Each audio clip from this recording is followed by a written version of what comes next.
محمد رسول الله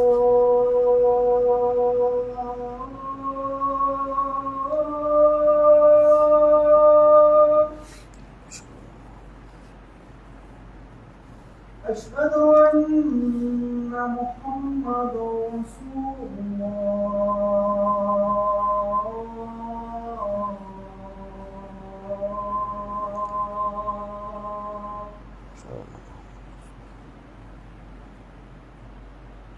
حي على الصلاة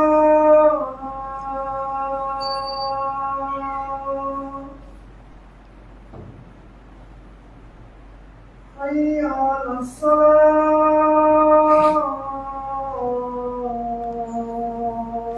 الصلاة حي على الفلاح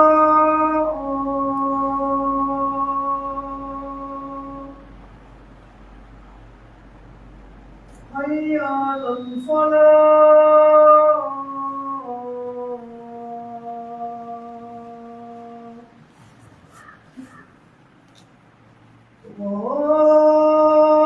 الله أكبر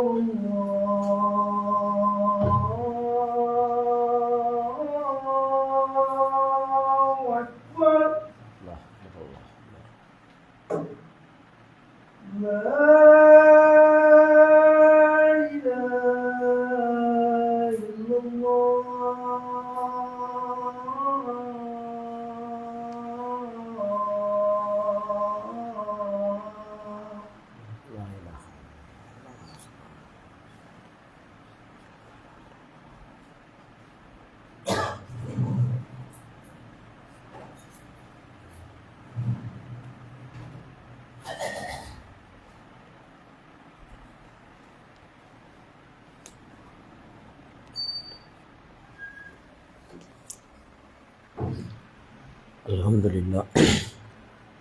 الحمد لله نحمده ونستعينه ونستغفره ونعوذ بالله من شرور أنفسنا ومن سيئات أعمالنا من يهده الله فلا مضل له ومن يضلل فلا هادي له وأشهد أن لا إله إلا الله وأشهد أن محمدا عبده ورسوله أما بعد أعوذ بالله من الشيطان الرجيم بسم الله الرحمن الرحيم يا أيها الناس اتقوا ربكم الذي خلقكم من نفس واحدة وخلق منها وزوجها وبث منهما رجالا كثيرا ونساء واتقوا الله الذي تساءلون به والأرحام إن الله كان عليكم رقيبا يا أيها الذين آمنوا اتقوا الله حق تقاته ولا تموتن إلا وأنتم مسلمون எல்லாம் உள்ள அல்லாஹ்வின் நல்லடியார்களே, இந்த அல்லாஹ்வின் சாந்தியும் சமாதானமும் எம்பெருமானார் நபிகள் நாயகம் ஸல்லல்லாஹு அலைஹி வஸல்லம் அவர்கள் மீதும் அவர்கள் குடும்பத்தார்கள் மீதும் மற்றும் அவர்கள் தோழர்கள் மீதும் குறிப்பாக அமர்ந்திருக்கக்கூடிய நம் அனைவர்கள் மீதும் அந்த ஏக இறைவனின் வற்றா பெருவனை என்றென்றும் நின்று நிலவட்டுமா.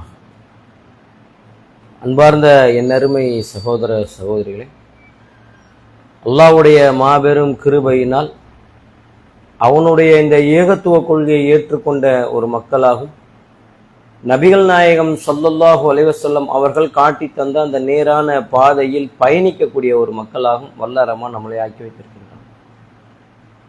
அல்லாஹ் தஆலா மனித சமுதாயம் சரியான பாதையில் செல்ல வேண்டும் என்பதற்காகத்தான் ஒவ்வொரு காலகட்டத்திலும் ஒவ்வொரு வேதங்களையும் அந்த வேதங்கள் பிரகாரம் வாழ்ந்து காட்டுவதற்கு ஒவ்வொரு நபிமார்களையும் அல்லாஹ் தஆலா இந்த உம்மத்துக்கு வழங்கியிருக்கணும். எதற்காக அந்த நோக்கம் என்று சொன்னால், நாளை மறுமையில அவர்கள் அனைவரும் சொர்க்கம் செல்ல வேண்டும் என்பதற்காகத்தான். அல்லாஹ் தஆலா படைத்திருக்கக்கூடிய இந்த மனித சமுதாயம் சொர்க்கம் செல்ல வேண்டும் என்பதற்காகத்தான் அல்லாஹ் தஆலா நிறைய எச்சரிக்கைகள் அல்லாஹ் தஆலா செய்யணும். உபதேசங்களோட பாருங்களேன், அல்லாஹ் தஆலா சொல்லும் போது ஃபதக்கிர் இன்னதிக்ரா தன்ஃபவுல் முஃமினீன், ஞாபகப்படுத்துங்கள், ஞாபகப்படுத்துவது மூமின்களுக்கு பயனளிக்கும் அப்படின்னு சொல்றான். யோசிச்சு பாருங்க, குர்ஆனை கொடுக்கும்போது அல்லாஹ் தஆலா ஒட்டுமொத்த மனித சமுதாயத்துக்கும் வழங்கணும்னா, ஆனா அதை திருப்பி திருப்பி படிக்க ஞாபகப்படுத்துறோம். ஏன்னா மனிதனுக்கு நிறைய மறதிகள் இன்னைக்கு இருக்கு. நிறைய இன்னைக்கு விஷயத்தங்களை நம்ம மறந்துடுறோம். உலகத்திலேயே நம்ம பார்த்தீங்கன்னு சொன்னா எத்தனையோ பேர் நம்மளுக்கு உதவி செய்திருப்பார்கள். அந்த உதவியெல்லாம் இன்னைக்கு நம்ம மறந்து இருக்கிறோமா இல்லையா? காலப்போக்கில் அதெல்லாம் மறந்துடுவோம். அப்படி ஒன்று நடந்ததே நம்மளுக்கு நிகழ்வு இருக்காது. அப்ப இந்த திருமறை திருக்குறள், ஏன்னா உலக வாழ்க்கை, எதற்கு இதை சொல்றோம்னா நம்ம உலக வாழ்க்கையிலேயே இருக்கிறோம். உலக வாழ்க்கையிலேயே நம்மளுக்கு யாருன்னா ஒருத்தர் உதவி செஞ்சாலோ இல்லை நம்ம செய்யறது ஏதாவது நம்ம மறந்துகிட்டு இருக்கிறோம். அப்போ திருமறை திருக்குறள் எடுத்து நம்ம இன்னைக்கு வாசிக்கிறதே கிடையாது. நம்ம ஒவ்வொருத்தரும் இங்க உட்கார்ந்து இருக்கிறோம்ல, நம்ம உள்ளத்தை தொட்டு நம்ம சொல்லுவோம். எத்தனை நபர்கள் நம்ம வாரத்துக்கு ஒரு தடவையாவது திருமறை திருக்குறான் எடுத்து வாசிக்கக்கூடியவர்கள் இருப்பாங்க. இங்க ஃபஜர் தொழுகைக்கு நம்ம வந்தோம்னு சொன்னா இப்ப ஃபஜர் தொழுகையில கொஞ்சம் குரானை ஓதுறாங்க. அதை கூட உன்னிப்பா கேட்கறாங்களான்னு தெரியாது. ஏன்னா வெளியில வந்து கேட்கும் போது என்னங்க இன்னைக்கு வசனம் ஓதுனான்னு கேட்டா தெரியல. அப்ப அதை உன்னிப்பா கேட்கக்கூடிய மக்களும் இல்லை. அப்ப எப்படி நம்முடைய வாழ்க்கையை நம்ம சரிப்படுத்திக் கொள்வோம்? கொஞ்சம் யோசிச்சு பாருங்க. குரானை வாசிச்சா மட்டும்தான் நம்ம வாழ்க்கையை சரிப்படுத்த முடியும். குரான் என்ன மற்றங்கள் மதத்துல இருக்கிற மாதிரி ஏதோ ஒரு ஓதுவேல் மாதிரியா, ஒரு புரோகிதம் பண்ற மாதிரி, இல்ல ஒரு ஜபம் பண்ற மாதிரியா அல்லாஹ் தஆலா இதை கொடுத்திருக்கிறான்? மனித சமுதாயம், உயிரோட உள்ள மனித சமுதாயம் எப்படி இந்த உலகத்துல வாழணும், அவன் எதெல்லாம் சந்திப்பான், அந்த சந்திப்பதுக்கு உண்டான தீர்வுகள் என்ன, அவன் படக்கூடிய கஷ்டங்களுக்கு தீர்வுகள் என்ன, உலகத்துல நீ இப்படி வாழ்ந்தா உனக்கு நான் ஏராளமான நன்மைகளை மறுமையில வச்சிருக்கிறேன், உலகத்துல நீ இப்படி வாழ்ந்த என்று சொன்னா உனக்கு ஏராளமான தண்டனைகளை வச்சிருக்கிறேன் அப்படின்னு சொல்றான் அல்லாஹ் தஆலா. தண்டனைகளை பற்றி அல்லாஹ் தஆலா பேசும்போது ரொம்ப கடுமையா பேசுறான். ஆனா அந்த தண்டனைகளை பத்தி கவலை கூட நமக்கு இன்னைக்கு இல்லாம இருக்கிறோம். ஏன்னா நம்மளுக்கு அந்த மறுமையோட சிந்தனையே நம்மளுக்கு இன்னைக்கு இல்ல. மறுமையோட அந்த சிந்தனை வேணும்ல. அப்ப அந்த சிந்தனை இருந்தாதான் பயம் வரும். நம்ம எல்லாரும் இங்க மறுமையை நம்பக்கூடிய மக்களாகத்தான் இங்க அமர்ந்திருக்கிறோம். ஆனா நம்ம ஒரு நாள் இறப்போம். அல்லாஹ் தஆலா நாளைக்கு நம்ம மறுமையில நம்மளுக்கு உண்டான பனிஷ்மெண்ட்டை கொடுத்துட்டா என்ன பண்றது? நன்மை வாங்கிட்டா பிரச்சனை இல்லை, பனிஷ்மெண்ட்டை கொடுத்துட்டா உலகத்திலே நம்ம பயப்படுறோமா இல்லையாங்க? ஒவ்வொரு ஆட்சிகள் மாறும்போது கூட நம்ம பயப்படுறோம். இப்ப இந்த ஆட்சிக்காரன் வந்தா என்ன பண்ணுவான்னு தெரியலையே, இஸ்லாமியர்களை இந்த ஆட்சிக்காரன் வந்தா என்ன பண்ணுவான்னு தெரியலையே, இவன் கொண்டு போய் என்ன நம்மளை செய்ய போறான்னு தெரியலையே. இருக்கிற பாதிப்பு எல்லாம் முஸ்லிம்களுக்கும் அதுக்கு கீழ் மட்டத்தில் இருக்கக்கூடிய மக்களுக்கும் தான் பாதிப்புகள் அதிகமா இருக்கு. ஆனா எல்லாத்திலுமே எங்க கை வைப்பானா முஸ்லிம்களை தான் கை வைக்கிறான். நம்மளுக்கு ஒரு அச்சம் வருதா இல்லை, எந்த ஆட்சியாவது மாறட்டும், இவன் என்ன ஏழரை நம்மளுக்கு கிளப்ப போறான்னு தெரியலையே, இவன் என்ன செய்ய போறான்னு தெரியலையேன்னு இப்படி அச்சத்துல இருக்கிறோம். அப்ப இந்த உலக வாழ்க்கை என்பது மிகவும் அற்பமானது, நம்ம எல்லாருமே சொல்லிப்போம். ஆனா மறுமை அப்படி கிடையாதுல்ல, அது நிரந்தரமான வாழ்க்கை. அப்ப அந்த வாழ்க்கையில நம்ம வெற்றி பெறதுக்காகத்தான் அல்லாஹ் தஆலா கொடுத்திருக்கிறான். ஹுதல்லின்னாசி வ பையினாத்தி மினல் ஹுதா வல் ஃபுர்கான், ஒட்டுமொத்த மனித சமுதாயத்துக்கும் இது நேர்வழி காட்டும், உண்மை எது பொய் எது என்பதை பிரித்து காட்டும், அதுக்காக தான் இதை கொடுத்திருக்கிறான் அப்படின்னு சொல்றான். அப்ப அந்த பனிஷ்மெண்ட் நம்ம பயப்படணுமா இல்லையா? யோசிச்சு பாருங்க. அந்த பனிஷ்மெண்ட் நம்மளுக்கு கிடைச்சிருமே, அல்லாஹ் தஆலா நம்மளுக்கு கொடுத்துடக்கூடாது அப்படின்ற அந்த பயம். அதனாலதான் அல்லாஹ் தஆலா அந்த பயத்தை எப்படி சொல்றோம்னா ஹக்கத்து காத்திஹி, அல்லாஹ்வை அஞ்சுகின்ற விதத்துல அஞ்சுங்க அப்படின்றான். பயத்தை எப்படி சொல்றான் பாத்தீங்களா அல்லாஹ் தஆலா? நீ பயப்படணும், சும்மா நான் பயன்னு சொல்லிடக்கூடாது. அல்லாஹ்வை நீ எப்படி பயப்படணும்? உலகத்துல வாழ்றவனுக்கு பயப்படுற மாதிரி பயப்படாத, அல்லாஹ்வுக்குன்னு ஒரு பயம் இருக்கு. ஏன்னா உலகத்துல இருக்கிறவன் எந்த பயமா இருந்தாலும் எதையாவது கொடுத்து நம்ம சமாளிச்சுட்டு வந்துடலாம். ஆனா அல்லாஹ்வுடைய பயம், எதை கொடுத்து நம்ம எதையும் வாங்கிட முடியாது, எதை ஒண்ணு கொடுத்து நம்ம அங்க தப்பிச்சிட முடியாது. அப்ப அல்லாஹ் தஆலா அவ்வளவு அழகா சொல்றான் ஹக்கத்து காத்திஹி, அல்லாஹ்வை அஞ்சுகின்ற விதத்துல அஞ்சுங்க அப்படின்னு அல்லாஹ் தஆலா அவ்வளவு அழகா சொல்லி காட்டுறான். அப்ப அந்த அச்சம் நம்மளுக்கு வரணுமா இல்லையா? அந்த பயம் நம்மளுக்கு வரணும். அந்த பயத்தை தான் அல்லாஹ் தஆலா குர்ஆன்ல ஏராளமான இடத்துல சொல்லக்கூடிய இடத்துல நம்ம பார்க்கிறோம். அப்ப அந்த பயத்தோட நம்ம வீட்டுல இருக்கக்கூடிய நம்ம பிள்ளைகளே சரியான முறையில் வளர்க்கக்கூடியவங்களா இருக்கும். ஏன்னா ஒவ்வொன்றும் விசாரிக்கப்படும். நம்ம கிட்ட இருக்கக்கூடியதுல அல்லாஹ் தஆலா எல்லாத்தையும் விசாரிப்பன்றான். அப்ப விசாரணை எப்படி இருக்கும்? குல்லுக்கும் ராயின் குல்லுக்கும் மசூலா, ஒவ்வொருவரும் பொறுப்பாளிகளே, அந்த பொறுப்புக்கு ஏற்ற மாதிரி நான் மறுமையில உங்களை நான் விசாரிப்பேன் அப்படின்றான். அப்ப எந்த ஒண்ணுமே விசாரிக்காம இருக்க மாட்டான். அல்லாஹ்வுடைய தூதர் சொல்லி காட்டுறாங்க, எதை ஒண்ணுமே அல்லாஹ் தஆலா விசாரிக்காம இருக்க மாட்டான். கொடுத்த செல்வத்தை கொண்டு விசாரிப்பான், உங்களுக்கு இருக்கக்கூடிய தாய் தாப்பனை பற்றி விசாரிப்பான். நம்மளுக்கு ஒரு தாய் தாப்பன் இருந்தா இப்ப நம்மளுக்கு நம்ம தாய் தாப்பன் இருக்கிறாங்க, நாளைக்கு நம்ம பிள்ளைகளுக்கு நம்ம தாய் தாப்பனாக இருப்போம். அவன் வளர்ந்து நம்மளை பாதுகாக்கணும். அது மாதிரி அவனுக்கு விசாரணை இருக்கிற மாதிரி நம்மளுக்கு விசாரணை இருக்கு. உன் தாய் தாப்பனுக்கு நீ என்ன செஞ்ச? அல்லாஹ் தஆலா அப்படிதான் சொல்றான், உன்ஃபின் கூட சொல்லாதன்றான். உன்னுடைய தாய் தப்பனை பார்த்து சீன் சொல்லாத அப்படின்றான். இன்னைக்கு சீன் சொல்லக்கூடிய தாய் தாப்பன் யோசிச்சு பாருங்க. இது இது அல்லாஹ் தஆலா பெரிய கண்டிக்கிறான். நீ இந்த வார்த்தையை சொல்லிடக் கூடாது உங்க உம்மா அப்பா பார்த்து அப்படின்றான். நம்ம அப்படியா இருக்கிறோம்? நம்ம தாய் தவனை பார்த்து இன்னைக்கு சீன்றோம், அதை விட பயங்கரமா பேசுறோம். உனக்கு அறிவு இல்லம்மா, உங்களுக்கு அறிவு இல்லவாப்பா, உங்களுக்கு மூளையே இல்லவாப்பா. யோசிச்சு பாருங்க. சும்மா வாயை மூடிட்டு கடங்க ஒரு ஓரமா சொல்றோமா இல்லையா? இன்னைக்கு யாரா இருந்தாலும் இந்த வார்த்தையை நம்ம பேசுறோம். அப்ப அல்லாஹ் தஆலா சொல்றான், இதை பிடிப்பேன்றான். இதுக்கு இருக்கு, நம்ம கேட்கணும். நம்ம என்னத்த கோபத்துல பேசினாலும் எல்லாம் எழுதப்படுது. அப்ப எல்லாத்தையும் அல்லாஹ் தஆலா விசாரிப்பேன்றான். அது மாதிரி நம்ம பிள்ளைகளை பற்றி, நம்ம கூட இருக்கக்கூடிய அந்த பிள்ளைகளை பற்றி விசாரிப்பேன்றான். பெண் பிள்ளைகளை யோசிச்சு பாருங்க. இன்னைக்கு எத்தனை எல்லாரும் ரசூல் அழகா சொல்றாங்க, ஒரு பெண் பிள்ளையை வச்சுட்டு இல்ல ரெண்டு பெண் பிள்ளைய அதை சரியான முறையில வளர்த்து, அதை சரியான முறையில அவங்களுக்கு மார்க்க கல்வி கொடுத்து, அவங்களுக்கு சரியான முறையில கல்யாணம் பண்ணி வச்சுட்டா அவர்களுக்கு சொர்க்கத்தை தவிர கூலி கிடையாதுன்றான். ரசூலா சொல்லி காட்டுறாங்க, அவங்களுக்கு சொர்க்கத்தை தவிர வேற எந்த கூலி கிடையாது. எப்படி கரெக்டா வளர்த்து அவங்களுக்கு மார்க்க கல்வியை கொடுக்கணும்ன்றாங்க. மார்க்க கல்வியை கொடுத்து யாருக்கு கல்யாணம் பண்ணி வைக்கணும்? ஒரு ஏகத்துவவாதிக்கு தான் கல்யாணம் பண்ணி வைக்கணும். இந்த உலக வாழ்க்கையை பார்த்து நீங்க கல்யாணம் பண்ணிடுறாங்க, ஒரு ஏகத்துவவாதி கல்யாணம் பண்ணி வைங்க. அப்படி கல்யாணம் பண்ணி வச்சு முடிஞ்சிருச்சு. நம்முடைய கடமை எதோட முடிஞ்சிருச்சு? கல்யாணம் பண்ணி கொடுத்துட்டா முடிஞ்சிருச்சு. அதுக்கப்புறம் அவங்களுடைய வாழ்க்கை முடிஞ்ச, அது என்ன பண்றாங்களோ அது அவங்களே சார்ந்தது. இது வரைக்கும் செஞ்சிட்டாலே ரசூலா சொல்றாங்க, அவர்களுக்கு சொர்க்கத்தை தவிர வேற கூலி கிடையாது. சொர்க்கம் கன்ஃபார்ம்ன்றாங்க. அப்ப அந்த சொர்க்கம் ரெண்டு பிள்ளை வச்சிருந்தா ஓகே. யாரெல்லாம் நீ பாக்குறோம்ல, பெண் பிள்ளை வச்சிருந்தா கஷ்டம், ரெண்டு பொம்பளை பிள்ளை வச்சிருந்தா போதும். இன்னைக்கு நம்ம சொர்க்கவாசி. சரியான முறையில் வளர்க்கணும், சரியான முறையில் மார்க்க கல்வி கொடுக்கணும். அதானே இன்னைக்கு என்ன ஆயிடுச்சு? இன்னைக்கு எல்லா கல்வியும் கொடுக்கணுங்க.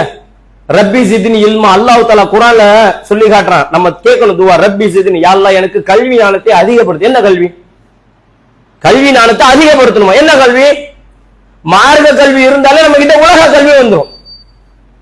மார்க்க கல்வி, மார்க்க கல்வி என்ன? உட்கார்ந்து மார்க்கத்தை கல்வி உட்கார்ந்துக்கிட்டு ஒரு இடத்துல போய் மார்க்கத்தை ஓதுறதுக்காக வச்சுக்கணும். இல்ல இல்ல, மார்க்க கல்வினா என்ன? நான் வாழ்க்கையில கரெக்டான முறையில் நடக்கணும், யாருக்கு எந்த ஒரு அநீதி இழைச்சிடக்கூடாது, எங்க ஒண்ணு நான் செஞ்சிடக்கூடாது. இதானே மார்க்க கல்வினா? அதானங்க அல்லாஹ்வுக்கு செய்யக்கூடிய கடமைகள் இருக்கு, மனிதனுக்கு செய்யக்கூடிய கடமை உலகத்துல. நீ எப்படி, இது மார்க்க கல்வி தானே. திருடாதன்னு இருக்கு, அல்லாஹ் தஆலா திருடக்கூடாதுன்றான், பொய் சொல்லக்கூடாதுன்றான். நம்ம இதெல்லாம் உலக வாழ்க்கையா வச்சிருக்கிறோம். நிறைய பேர் சொல்றா, பொய் சொல்லாம வியாபாரம் பண்ண முடியுமான்னு கேட்கிறான். அல்லாஹ் தஆலா பொய் சொல்லாதன்றான். யார் திட்டம் தீட்டி பொய் சொல்றானோ அவனுடைய முன்னேற்றியை பிடிப்பேன்றான் அல்லாஹ் தஆலா. எவன் பிளான் பண்ணி பொய் சொல்றானோ அவனுடைய முன்னேற்றியை பிடிப்பேன்றான். இது மார்க்க கல்வியா இல்லையா? நான் பொய் சொல்லாம வியாபாரம் பண்றேன்பா, பொய் சொல்ல மாட்டேன்பா, விபச்சாரம் பண்ண மாட்டேன், லா தக்ரபு ஸினா, விபச்சாரத்தின் அருக கூட நீங்க நெருங்காதீங்கன்றான். இது உலக வாழ்க்கையா மறுமை வாழ்க்கையா? உலக வாழ்க்கையை நம்ம அப்படிதான் நினைக்கிறோம். ஆனா மறுமையோட சேர்ந்தது. நீ நெருங்காத, போயிடாத, வட்டி வாங்காத, வட்டி கொடுக்காத. நம்ம இதோட இதெல்லாம் உலகத்தோட நினைச்சிருக்கிறோம். எல்லாமே மார்க்கத்தோட கலந்தோம். உலகம் வேற மார்க்கம் வேற கிடையாது. உலகத்தோட கலந்ததுதான் மார்க்கமும். அப்ப யோசிச்சு பாருங்க, ரப்பி ஜித்னி இல்மாக்கு என்ன அர்த்தம்? எல்லா கல்வியும் கரெக்டா இருக்கும். அப்ப இன்னைக்கு வளர்க்கும் போது நம்முடைய ஆண் பிள்ளையா இருந்தாலும் சரி, பெண் பிள்ளையா இருந்தாலும் மார்க்க கல்வியை கண்டிப்பாக கொடுக்கணும். இன்னைக்கு தொழுவை இல்லைங்க வீட்டுல பிள்ளைங்க கிட்ட. யோசிச்சு பாருங்க, ஆம்பளை பிள்ளையா இருக்கட்டும் பொம்பளை பிள்ளையா இருக்கட்டுங்க, தொழுவை கரெக்டா இருக்கா? இன்னைக்கு கரெக்டான முறையில் தொழுவுறாங்களா? வீட்டுல இன்னைக்கு ஃபஜர் தொழுவங்க எத்தனை பேர் இருப்போம்? இங்க உட்காந்து இருக்கிறோம் நம்ம எல்லாருமே. வீட்டுல 5 பேர் இருப்போம், 6 பேர் இருப்போம், இல்ல 4 பேர் இருப்போம், 3 பேர் போல. நாங்க வீட்டுல எல்லாருமே ஃபஜர் தொழுன்னு சொல்லக்கூடியவங்க எத்தனை நபர்கள் இருப்போம்? 1-2 வருது கஷ்டம், அதிகபட்சம் 5 வரும், அவ்வளவுதான். அதை தாண்டா வீட்டுல எல்லாருக்கும் கடமை தானே ஃபஜர் தொழுவது. வயதுக்கு வந்தவர்கள் குளிப்பு கடமை. இன்னைக்கு வெள்ளிக்கிழமை கடமையான குளிப்பு எப்படி குளிக்கணுமோ அப்படி குளிக்கிறது கடமை. இன்னைக்கு எத்தனை வீட்டுல எல்லாரும் கரெக்டா குளிக்கிறாங்க? வெள்ளிக்கிழமை குளிக்கிறது இன்னைக்கு எப்படி இருக்கு? அது பெரிய கஷ்டமா இருக்கு. இன்னைக்கு அவங்கள சுத்தம் பண்ணிக்கிறதுக்கே இன்னைக்கு கஷ்டமா இருக்கு. உட்கார்ந்து ரூம் பாத்ரூம்ல போய் அவங்க குளிச்சுட்டு வரதுக்கு இன்னைக்கு அவங்களுக்கு கஷ்டமா இருக்கு. அப்படி மார்க்கத்தை கஷ்டப்படுவாங்க, குளிக்க முடியல வெள்ளிக்கிழமை. இன்னைக்கு யோசிச்சு பாருங்களேன். இன்னைக்கு அப்ப அந்த மார்க்கம் தொழுவ சொன்னா கஷ்டமா இருக்கு. அப்புறம் எங்க இருந்து நம்மளுக்கு மார்க்கத்துல அல்லாஹ்வுடைய பயம் வரும்? அல்லாஹ்வுடைய பயம் வராதனால இன்னைக்கு எல்லாமே செஞ்சுட்டு இருக்கிறோம். இன்னைக்கு அல்லாஹ்வுடைய பயம் இல்லை இன்னைக்கு. ஆனா அல்லாஹ் யாரெல்லாம் உதாரணம் காட்டுறான்? ஒரு மூமின் கரெக்டா இருக்கணும், சரியாக இருக்கணும், இவங்கள மாதிரி இருக்கணும். யார உதாரணம் காட்டுறான்? ஒரு ஆணைய உதாரணம் காட்டுறான் அல்லாஹ் தஆலா. எத்தனையோ நபிமார்கள் இருக்கிறாங்க. அல்லாஹ் தஆலா குர்ஆன்ல சிலாயித்து சொல்லக்கூடிய நபிமார்கள்ல நபி இப்ராஹிம் அலைஹிஸ்ஸலாம் டாப்ல இருக்கிறாங்க. நம்ம இப்ராஹிம் அலைஹிஸ்ஸலாம் டாப்ல இருக்கிறாங்க. அவங்கள சொல்லலாம்ப்பா, இவங்கள மாதிரி நீங்க அழகா இருங்கப்பா, மார்க்கம்னா இப்படிதான்ப்பா, இவங்கள மாதிரி உறுதியா இருக்கணும் அப்படின்னு சொல்லலாம்ல. அல்லாஹ் தஆலா அப்படி சொல்லல. யார தெரியுமா சொல்றான்? லரபல்லாஹு மஸலல்லதீன கஃபரு இம்ராத்த ஃபிரௌன். ஃபிரௌனுடைய மனைவி உங்களுக்கு முன்மாதிரின்றான். ஃபிரௌன் மனைவி இருக்கிறாங்களே, அன்னை ஆசியா அம்மையா இருக்கிறாங்களே, அவங்கள மாதிரி உங்களுக்கு மார்க்கம் இருக்கணும்ன்றான். யார் கொண்டு வந்து வச்சா? அல்லாஹ் தஆலா. ஒரு பெண்ணை கொண்டு வந்து வைக்கிற அல்லாஹ் தஆலா. யோசிச்சு பாருங்க, மார்க்க கல்வியை நம்ம கத்துக்கிறதுக்கு ஒரு பெண்ணு வேணும். ஏன்னா அவ்வளவு உறுதியா இருந்தாங்க அவங்க. சாதாரணமா இல்லை. இன்னைக்கு நம்ம ஒரு கல்யாணம் பண்ணி கொடுக்கணும் கூட, ஒரு பெண்ணு கல்யாணம் பண்ணி கொடுக்கணும் எதை பாக்குறோம்? இன்னைக்கு எதை பார்ப்போம்? இன்னைக்கு ஒரு பொண்ணை கல்யாணம் பண்ணி கொடுக்கணும், தாய் தப்பனார் எதை பார்க்கிறோம்? உண்மைக்கு தௌஹீத்வாதிகள் இன்னைக்கு நம்ம பார்க்கிறோமே, வியப்பா இருக்குங்க. இன்னைக்கு 30,000 ரூபாய் சம்பளத்துக்கு ஒரு மாப்பிளை வந்தா வேணான்றாங்க. இன்னைக்கு தௌஹீத் உறுதியா இருக்கு. ஒரு ஆட்டோ ஓட்டுறான், சுயமா சம்பாதிக்கிறான், ஒரு சின்ன கடை வச்சு யாருக்கிட்டையும் கையேந்தாம ஒரு வட்டி வாங்காம கொள்ளாம சுயமா சம்பாதிக்கிறான். எவ்வளவு சம்பாத்தியம்? ஒரு 25,000 மாசம் சம்பாதிப்பாங்க, ஒரு 30,000 ரூபாய் சம்பாதிப்பாங்க. தௌஹீத் உறுதி தானே கேட்டீங்க? தௌஹீத்ல உறுதியா இருக்கான், தரமாட்டான்றான் பொண்ணு, வேணாங்க. நாடார் கடை வச்சிருக்கான், மளிகை கடை வச்சிருக்கான். ஐயோ அவங்களுக்கு அந்த மளிகை கடைக்காரெல்லாம் பார்க்காதீங்க பொண்ணு. ஏன்? ஐயோ பொண்ணு ரொம்ப கஷ்டப்படும், மளிகை கடையில விட்டுருவாங்க. எப்படிங்க பாக்குறாங்க இன்னைக்கு பொண்ணு வீட்டுல? பையனுக்கு உள்ள இன்னைக்கு பையனுக்கு தான் கஷ்டம். இன்னைக்கு பசங்க இன்னைக்கு ரொம்ப கஷ்டம். இன்னைக்கு பெண்ணை கொடுக்கறதுல ஒவ்வொரு தகப்பனா இருக்கு. தௌஹீத்வாதிகளை சொல்றாங்க, இதெல்லாம் அனுபவம். இதெல்லாம் சும்மா பயானுக்கு அப்படின்னு சொல்லல, இது வாழ்க்கையில் நம்ம கண்ணு கூட பார்த்த அனுபவங்கள். 30,000 சம்பாதிக்கிற ஒரு மணமகனுக்கு தௌஹீத் உறுதியா இருக்கு. ஏங்க தௌஹீத்ல உறுதியா இருக்கிறான், தொழுவான், 5 வேளை தொழுவான், விசாரிச்சாங்க. அப்படி சொல்றாங்க அப்படின்னா 30,000 சம்பளம் பத்தாதுங்க. எப்படிங்க பத்தும்? மாசம் 10,000 12,000 வாடகை போயிடும், அப்புறம் உணவுன்னு இருக்கு, அப்புறம் புள்ள வந்துடும், அப்புறம் என்னங்க பண்றது? என்னத்தங்க சேமிப்பு இருக்கும்? எதை பாக்குறாங்க? என்னத்தை சேமி? எப்படி பாப்பாங்க குடும்பம்? அல்லாஹ் யாருக்கு எப்ப என்ன பொருளாதாரத்தை தரான்னு யாரு சொல்ல முடியும்? யோசிச்சு பாருங்க. ஒவ்வொருத்தருக்கும் ஒவ்வொரு பொருளாதாரத்தை தரான்னு யாருக்கு சொல்ல முடியும்? எல்லாருமே பிறக்கும் போதே லட்சக்கணக்கில் சம்பாரிச்சுட்டா பிறந்தாங்க? இல்ல, வேலைக்கு போகும்போது 5,000 சம்பாரிச்சிருப்பான், அப்புறம் 10,000 இருக்கும். ஒரு குழந்தை கொடுத்தோம்னா அல்லாஹ் தஆலா எக்ஸ்ட்ரா காசை கொடுப்பான். உண்மைக்கு நம்ம வாழ்க்கையில பாக்குறோமா இல்லையா? நம்ம 10,000 சம்பாரிச்சோம், ஒரு புள்ள ஆன உடனே ஆட்டோமேட்டிக்கா ஒரு 5,000 எக்ஸ்ட்ரா சம்பாரிச்சு யாரு கொடுத்தாத? இன்னைக்கு என்னத்தை சம்பாரிச்சாலும் பத்தாதுங்க. எவ்வளவு சம்பாதிக்கிறான், மாசம் லட்சக்கணக்கில் சம்பாதிக்கிறான், அவனுக்கே பத்த மாட்டேங்குது. ஆனா அல்லாஹ் தஆலா குர்ஆன்ல எப்படி சொல்லி காட்டுறான்? ஒரு பெண்ணை நீங்க கட்டி கொடுக்குறீங்கன்னு சொன்னா, அதாவது ஒரு ஆணுக்கு எப்படி கட்டலன்னா நீ கட்ட கூடாதுன்னுவான். டைரக்டா அவனுக்கும் அதுக்கு சம்பந்தம். ஒரு பெண் உங்களை எவ்வளவு கவர்ந்தாலும், அவ செல்வத்துல, அவ அழகுல எவ்வளவு கவர்ந்தாலும் அவகிட்ட மார்க்கம் இல்ல, அல்லாஹ்வுடைய பயம் இல்ல, அல்லாஹ்வை ஏத்துக்கல, அவளை நீ கல்யாணம் பண்ணிக்காத அப்படின்னு டைரக்டா சொல்லிடுவோம் அல்லாஹ் தஆலா. அதாவது பையனுக்கு நீ கட்டக்கூடாது. ஆனா பெண்ணுக்கு அப்படி வைக்க மாட்டான், டைரக்டா வைக்க மாட்டான். எப்படி சொல்லுவானா? கட்டி கொடுக்காத. அங்க கார்டியன் வச்சிருவோம் அல்லாஹ் தஆலா. ஒரு கார்டியனை பேஸ் பண்ற அல்லாஹ் தஆலா யாராக இருந்தாலும், ஒரு ஆண் உங்களுக்கு எவ்வளவு கவர்ந்தாலும், அவன் செல்வத்துல, அழகுல, நல்ல வசதி வாய்ப்புல சூப்பரா இருக்கிறான், நல்லா இருக்கிறான், நல்ல வெள்ளை அழகா எல்லாமே இருக்கு, வசதி வாய்ப்பு இருக்கு, குளத்தூர்ல ஒரு 2 பில்டிங் இருக்கு, எல்லாம் இருக்குப்பா. அவங்க கிட்ட தீன் இல்ல, முஸ்லிமா இருக்கிறான். இன்னைக்கு இதை காம்ப்ரமைஸ் பண்றாங்க. அல்லாஹ் தஆலா எதெல்லாம் காம்ப்ரமைஸ் பண்ணாதுன்னு சொன்னாலும் அதுல இன்னைக்கு காம்ப்ரமைஸ் பண்றாங்க. இன்னைக்கு கொஞ்சம் இப்படி இருக்கிறான், அட பரவாயில்ல கொடுங்க, போ நம்ம புள்ள திருத்திப்பா. யார் திருத்திடுவாங்க? உள்ள போறாங்களா மருமகளா? இவங்க திருத்திடுவாங்க. அவங்க எப்படி இவங்க திருத்துவாங்க? இவங்களே கொஞ்சம் பலவீனமான ஆளா இருக்கிறாங்க. பலவீனம் ஸ்ட்ராங்கா இருந்தா கல்யாணம் பண்ணக்கூடாதுல. பாப்பா கார் பலவீனமா சொல்றாரு, அந்த பொண்ணு மார்க்கெட்ல ஸ்ட்ராங்கா இருந்தா என்ன சொல்லணும்? அதெல்லாம் நான் கட்ட மாட்டேன் வாப்பா, மார்க்கெட்ல உறுதியா இருக்கிறவனா அதை கட்டுவேன், நீங்க என்ன கொஞ்சம் லைட்டா ஸ்லிப்பார்ல கொண்டு வந்து என்ன கட்ட வைக்கிறீங்கன்னு சொல்லி அதுலயே உறுதி காட்டணும். அதுலயே அவன் உறுதி காட்டாம கல்யாணம் பண்றானா உறுதி இல்லைன்னு அர்த்தம். கல்யாணம் பண்ற சரி பரவாயில்ல அப்படின்னு இருக்கணும், உறுதியாக கட்டவே கூடாதுன்னு சொல்லணும்ல. அப்ப வாப்பா சொல்றத கேட்டுக்கிறாள இல்ல, வாப்பா சொல்ற கொஞ்சம் கம்மியா இருக்கிறானாமா, ஏதோ கொஞ்சம் தௌஹீத்ல கொஞ்சம் கம்மியா இருக்கிறான், என்னமா சொல்ற, பரவாயில்ல அட்ஜஸ்ட் பண்ணிக்கலாம் அப்படின்னும் போது அட்ஜஸ்ட்மெண்ட் முடிஞ்சிருச்சு. அப்புறம் எப்படி இவங்க போய் திருத்துறது? யாரையும் திருத்த முடியாது. நல்லா யோசிச்சுக்கோங்க. மார்க்கத்தை யாருக்கும் சொல்லி அல்லாஹ்வுடைய தூதருக்கு அல்லாஹ் தஆலா போடக்கூடிய கட்டளை தெரியுமா? முகம்மது நீ விரும்புவோருக்கெல்லாம் இந்த மார்க்கத்தை கொடுக்க முடியாது. யாருக்கு? ரசூலுல்லாஹ்வுக்கு கட்டளை. நீங்க விரும்புவோருக்கெல்லாம் நான் நேர்வழி கொடுக்க முடியாது. நான் யார நாடுறேன்னா அவனுக்கு தான் நான் நேர்வழி கொடுப்பேன். அப்ப யோசிச்சு பாருங்க, 950 வருஷம் பிரச்சாரம் செஞ்ச நபி நூஹ் அலைஹிஸ்ஸலாம் அவர் மனைவிக்கு கொடுக்கலையே. மனைவி அல்லாஹ் தஆலா எங்க கொண்டு பேசிட்டான்? லரபல்லாஹு மஸல்லல்லதீன கஃபரு இம்ரத்து நூஹின் மம்ரத்து லூத். நூஹுடைய மனைவி லூத்துடைய மனைவி நரகத்துக்கு முன் உதாரணம். எப்ப 950 வருஷம் பிரச்சாரம் செஞ்சிருக்கிறாரு, மார்க்கத்தை சொல்லி இருக்கிறாரு, யாரும் கொண்டு வர முடியல அவரால, மனைவியை கொண்டு வர முடியல. அல்லாஹ் தஆலா கொண்டு எங்க கொண்டு பேசிட்டான்? நூஹ் அலைஹிஸ்ஸலாத்துடைய மனைவிய நரகம் போறாங்களா அவங்களுக்கு எல்லாம் யார் தெரியுமா முன்மாதிரி? இந்த நபியோட முன்மாதிரி, நபியோட மனைவி முன்மாதிரி, லூத்துடைய மனைவி முன்மாதிரி. அல்லாஹ் தஆலா நீங்க கரெக்டா இருக்கிறதுக்கு ஒரு பெண்ணை தான் டாப்ல காட்டுறான். ஆசியா மேயர் மாதிரி இரு. ஏன் அவங்களுக்கு நம்ம பாக்குற மாதிரி நீங்க சொத்து பத்தை பார்த்து பொண்ணை கட்டி கொடுக்கிறோமே அந்த மாதிரி அவங்க பார்க்கல. எல்லா சொத்து பத்தும் இருந்தது, சாதாரணமா இல்ல.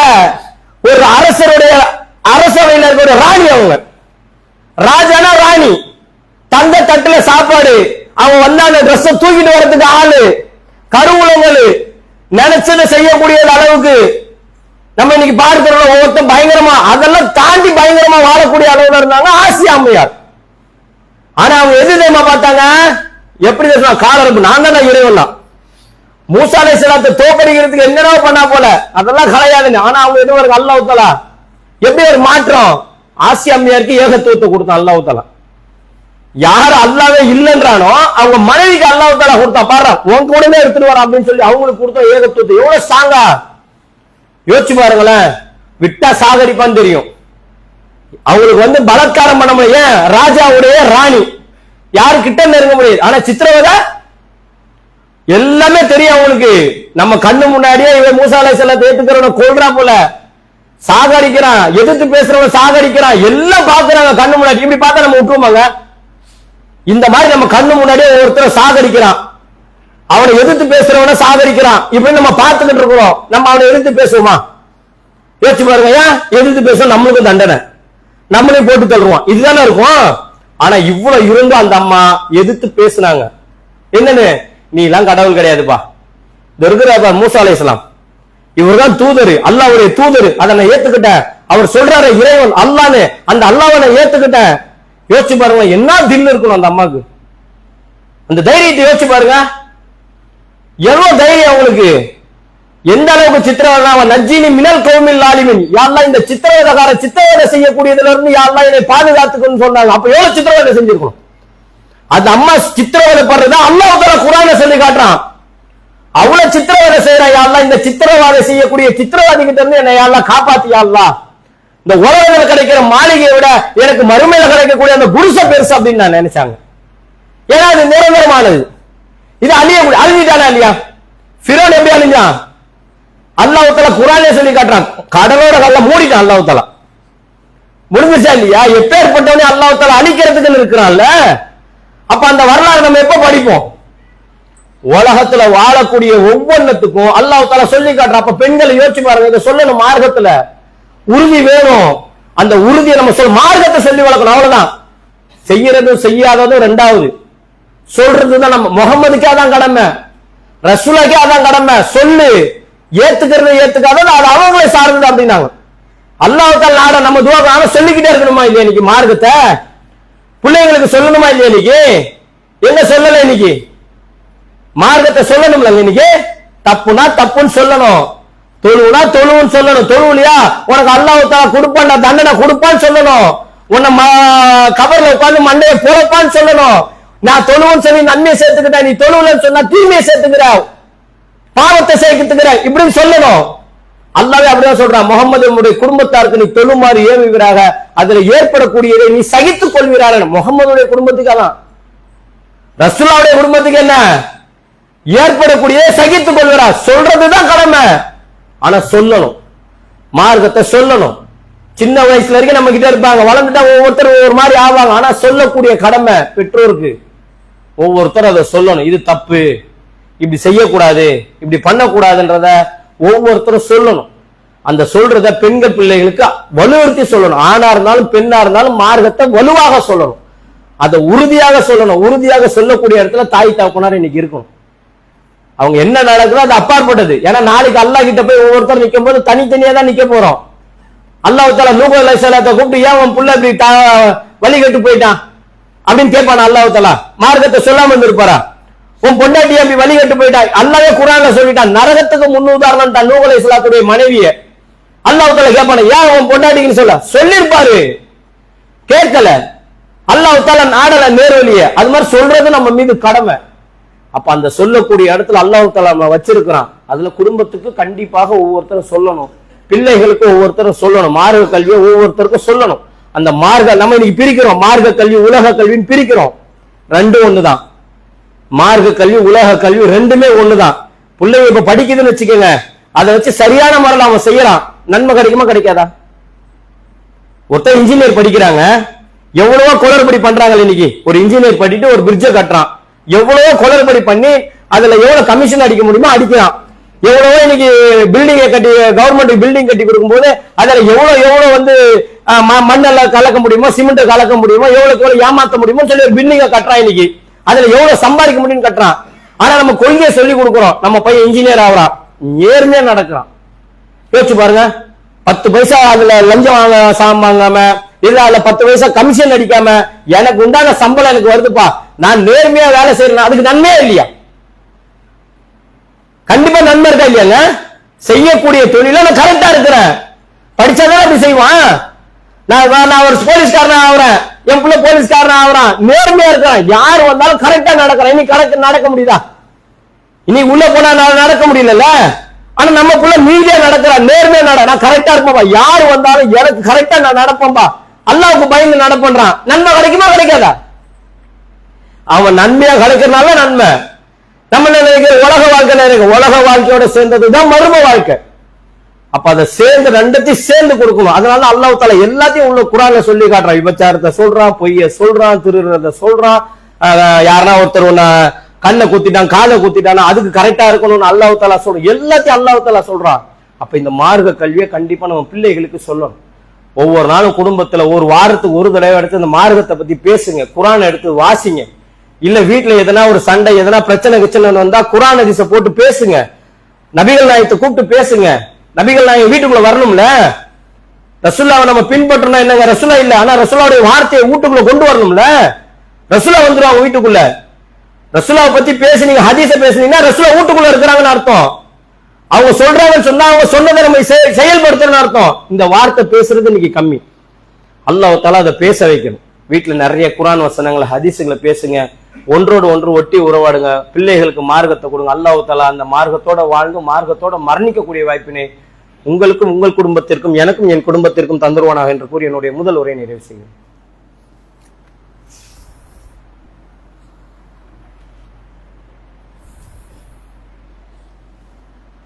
அன்பார்ந்த என் அருமை சகோதரர்களே, சில இன்னைக்கு பார்த்தீங்கன்னா நிறைய பார்த்தீங்கன்னா பெண் பிள்ளைகளுடைய ஒவ்வொரு இடத்துல இன்னைக்கு நிறைய இந்த பாலியல் தொல்லைகள் வந்து எக்கச்சக்கமாக இன்னைக்கு இருக்கு.